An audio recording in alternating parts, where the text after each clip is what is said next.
Good morning, Mark. Welcome back to Melbourne, mate. How are you? I'm well. Mate, I'm an old bloke. What's going on here? This is going on forever. It's about a year and it's held up traffic for local residents like me, but I think the end is in sight. You live just near here? Yeah. Mate, What? I'm an old bloke. If I received property that I knew belonged to somebody else, Yeah. the first cab off the rank would be I would try and return it to its rightful owner. To what do you refer? I'll get to that. If I, instead of returning it to its rightful owner, I retained it and used it for my own benefit or profit, I would expect a visit from the police at some point.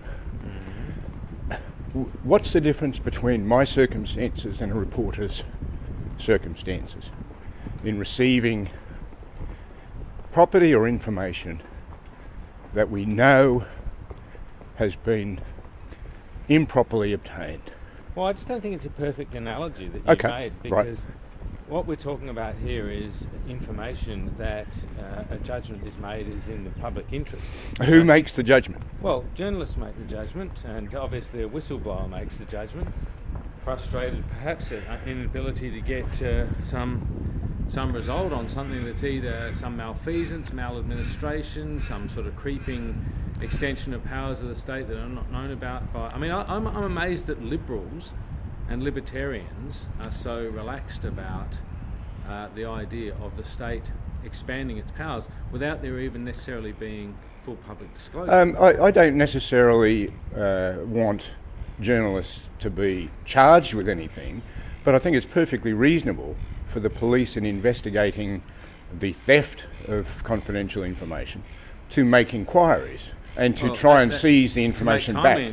Timely inquiries would have involved doing it at the time, rather than the fact that, bear this in mind, Right. the government denied that this story had any validity at all, and then launched police raids on the strength of the information that was reported.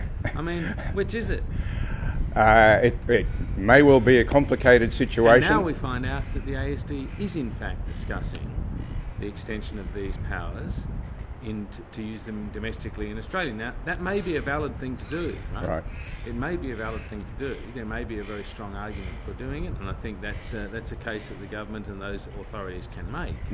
But I think it's a debate that we ought to have. And as I say, it's denied, then there are police raids launched, and those raids come more than a year after the report, just a couple of weeks after an election. All right, you know more of the details than I do. I was an ATO officer for 26 years. On any given day, like any other ATO officer, I could have revealed personal information or information about the workings of the office, but it's a criminal offence. No, I accept that, and I accept that governments do need to have information that is secure, and I accept that judgments, when they are made about releasing some information to the public by a whistleblower, will be tested. They'll be evaluated for their legality, and I guess in the end, the question will be: was there a public interest in doing this? Indeed. And obviously, releasing someone's personal tax information, for example, that would just be a malicious act. There'd be no public interest in it. However, if the ATO was, as a matter of practice, perhaps interpreting the law much more widely than was understood, and using powers that were perhaps not, accepted, would not be accepted by Parliament, and an officer had conscientiously gone about trying to render that, to resolve that situation, perhaps then there might be an argument for saying, well, do you know your tax office is doing this? So, these are difficult questions, I know, but in a functioning liberal democracy, it's like a last ditch accountability mechanism in the I certainly accept that proposition, and I'm not calling for the prosecution and or jailing of reporters, but I think it's a perfectly reasonable exercise for the authorities to go to where they believe relevant documents are held and attempt to regain possession of them. Well, that may be a valid point, but I don't think more than a year after the report, and going to a reporter's home when, in the case of the ABC, they raided the Sydney headquarters. Right. I mean, it just all seems pretty Mate, arbitrary. Arbitrary powers by the state should always be examined. I you would agree. I took part in unannounced visits to people's property and premises on a number of occasions. That was within the law, and my assumption is that these raids were within the law. That's too. true. There's no That's doubt true. about that. Yeah. They were exercising a warrant. The argument is that the warrant was very, very, very wide, worryingly wide. Okay.